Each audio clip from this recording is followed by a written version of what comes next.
தனுசு ராசி நண்பர்களே, நம்ம குக்கு பக்தி சேனலில் ஒவ்வொரு ராசியாக பார்த்துக்கிட்டு வரோம்.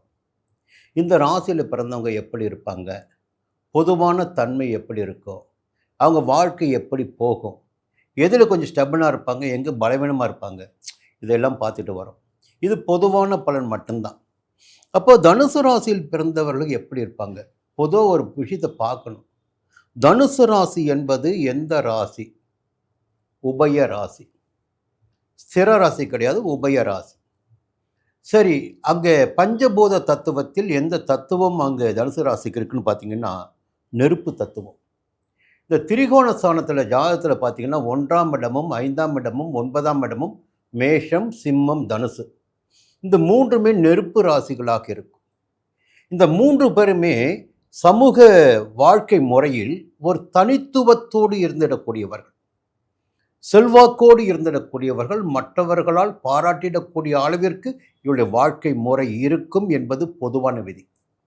மற்றவர்களுக்கு ஒளி கொடுத்திடக்கூடியவர்களாக, மற்றவர்களுக்கு வழிகாட்டிடக்கூடியவர்களாக, சூரியனுடைய ஆதிக்கம், நெருப்புடைய ஆதிக்கம் இல்லைங்களா?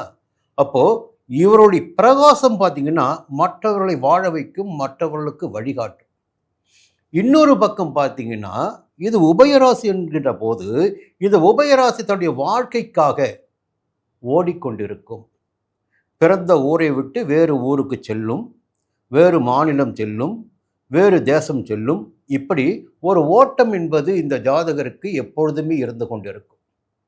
தனுசு ராசியில் பிறந்தவருக்கு அது எதற்காக வேண்டுமென்றால் கல்வியை கற்றுக்கொள்வதற்காக, வேலைக்காக, தன்னுடைய வசதியினை அதிகரித்துக் கொள்வதற்காக, வாழ்க்கையினை அமைத்துக் கொள்வதற்காக, எங்கே சென்றால் என்ன கிடைக்கும் என்பதை தெரிந்து கொண்டு அந்த இடத்திற்கு செல்லக்கூடியவர் தனுசு ராசியில் பிறந்தவர்.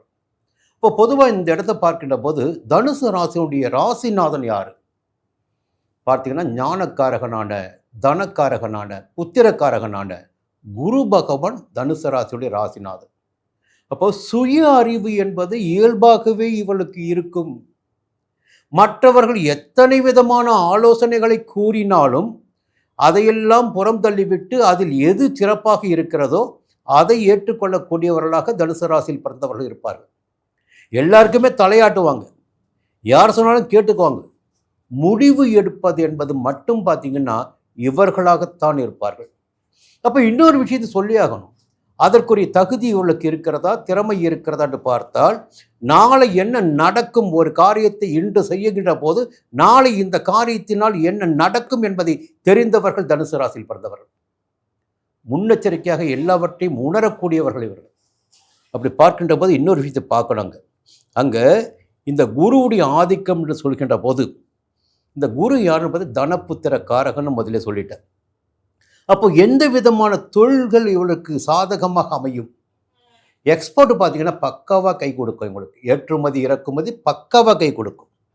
நீதித்துறை பார்த்தீங்கன்னா நீதித்துறையில் புகழ் பெறக்கூடிய, நீதித்துறைக்கு எல்லாருமே வரலாம், எல்லா ராசியில் பிறந்தவர்களும் வரலாம், ஆனால் புகழ் பெற்று விளங்கிடக்கூடிய பெரிய ஜட்ஜி, தலைமை நீதிபதி, அடுத்த நீதிபதி, இப்படி முக்கியமான தளத்தில் இருப்பவர்கள் பார்த்திங்கன்னா இந்த தனுசு ராசியில் பிறந்தவர்களாக இருப்பார்கள். நீதித்துறையில் சிறந்து விளங்கிடக்கூடியவர்கள். அப்போது அதற்குரிய சக்தி என்பது இவளுக்கு இருக்குது. இரண்டாவது பார்த்திங்கன்னா ஒரு மத போதகர், ஒரு பிரசங்கியாக இருந்திடக்கூடிய வாய்ப்பும் தனுசு ராசியில் பிறந்தவர்களுக்கு சிறந்த பேச்சாளராக, சிறந்த தத்துவ உபாசகராக, சிறந்த மத போதகராக, மற்றவர்களுக்கு அறிவுரை கூறி அந்த அறிவுரையின்படி அவரை வழிநடத்திடக்கூடியவர்களாக இந்த தனுசு ராசியில் பிறந்தவர்கள் இருப்பார்கள். அடுத்து பார்த்து தொழில்நுட்பம் என்பது இவர்களுக்கு எப்பொழுதுமே இருக்கும்.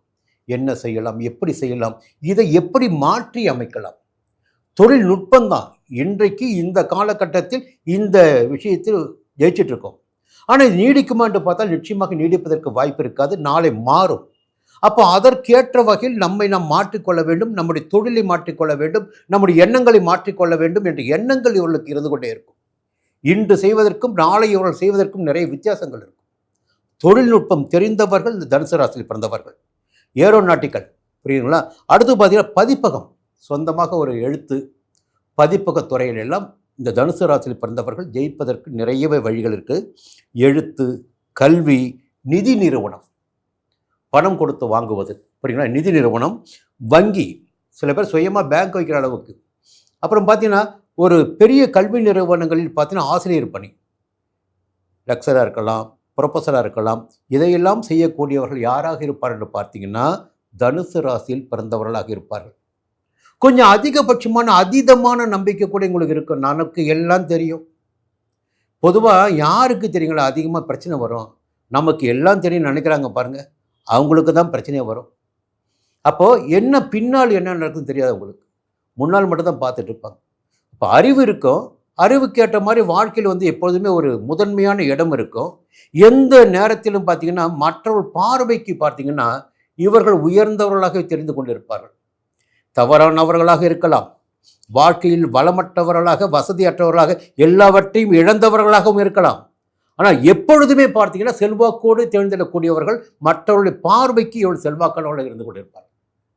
அது குரு செய்கின்ற மந்திரம். அது குருவுடைய கூடிய அருள். அது அப்போ மற்றவருடைய பார்வைக்கு இவர்கள் பலசாலிகள், மிகப்பெரிய செல்வாக்கு மிக்கவர்கள், அந்தஸ்து மிக்கவர்கள். சரி, இந்த நேரத்தில் என்ன பார்க்கணும்? இந்த குருவுடைய ஆதிக்கத்தில் பிறந்தாச்சு. குரு ஆதிக்கம் என்ன? தனுசு ராசி. அப்போ தனுசு ராசியுடைய பார்த்தீங்கன்னா உள்ளே பார்த்தீங்கன்னா மூலம்னு ஒரு நட்சத்திரம் இருக்குது.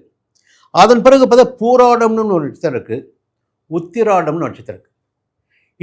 இந்த 3 காம்பினேஷன் இருக்குது பாருங்கள். இது மேஷத்துலேயும் வரும், சிம்மத்திலையும் வரும், தனுசுலேயும் வரும். அங்கே அசுவினி, பரணி, கார்த்திகை. புரியுங்களா?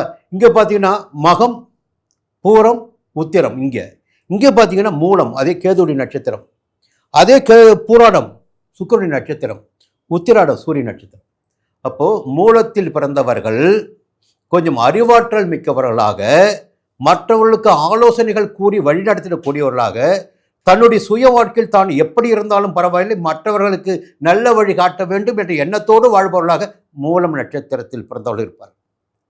பூராடம் நட்சத்திரம் எப்படின்னு பார்த்தீங்கன்னா கொஞ்சம் ஆசை ரொம்ப அதிகமாக இருக்கும். எப்படிங்க? பரணி, பூரம், பூராடம் இது சுக்கிரனுடைய ஆதிக்கத்தில் உள்ள நட்சத்திரம். இது ஒரு பக்கம் பார்த்தீங்கன்னா ஆசைகளுக்கெல்லாம் இடம் கொடுக்க முடியாது. ஏன் இடம் கொடுக்க முடியாது?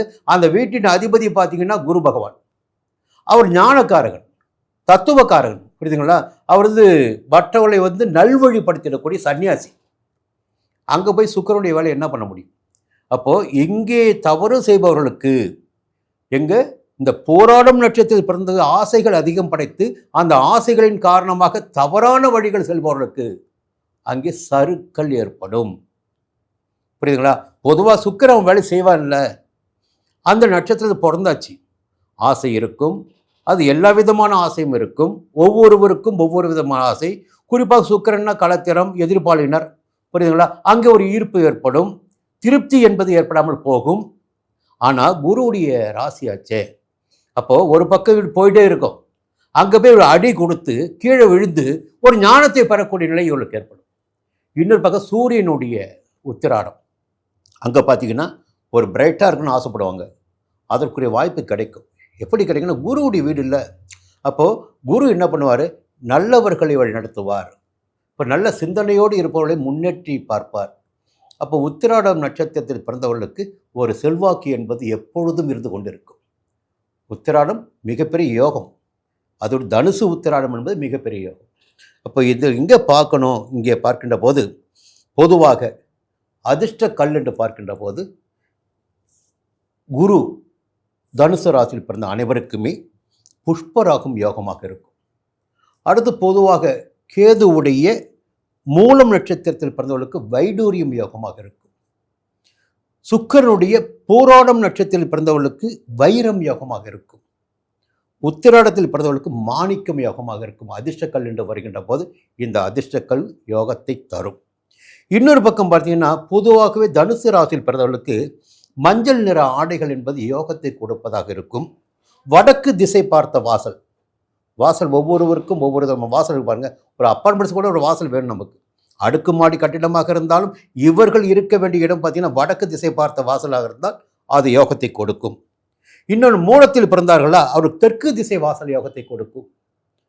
சுக்கிரனுடைய பூராடத்தில் பிறந்தார்களா, அவருக்கு கிழக்கு திசை வாசல் யோகமாக இருக்கும். சூரியனுடைய உத்திராடத்தில் பிறந்தார்களா, அவர்களுக்கும் கிழக்கு திசை யோகமாக இருக்கும்.